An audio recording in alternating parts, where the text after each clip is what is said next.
দেখুন, আমি আমার জায়গা থেকে শুধু বাকেরকেই সমর্থন দিয়েছি। একজন এখানে প্যানেলকে আমি কিন্তু হাইলাইট করা বা সমর্থন দেওয়া, এটি আসলে একান্তই তাদের সিদ্ধান্ত। এখানে ঢাকা বিশ্ববিদ্যালয়ের শিক্ষার্থীদের পরিপূর্ণভাবে সুযোগ রয়েছে, তারা স্বাধীনভাবে মতামত প্রকাশ করবে।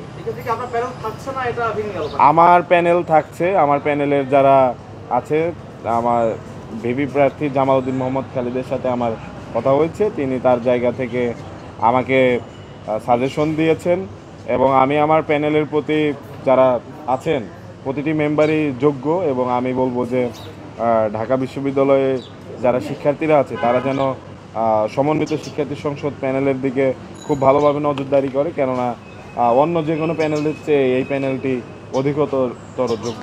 না, আসলে এনসিপির সাথে আমার সে ধরনের আলোচনা হয়নি। দেখুন, আমি আমার জায়গা থেকে শুধু বাকেরকেই সমর্থন দিয়েছি। একজন এখানে প্যানেলকে আমি কিন্তু হাইলাইট করা বা সমর্থন দেওয়া সে ধরনের কোনো। আপনি কি মনে করেন না এর মাধ্যমে আপনি আপনার প্যানেলের একটা বড় ধরনের ক্ষতি করলেন? দেখুন, আপনাকে কেন্দ্র করে প্যানেলটা গড়ে উঠছিল তখন।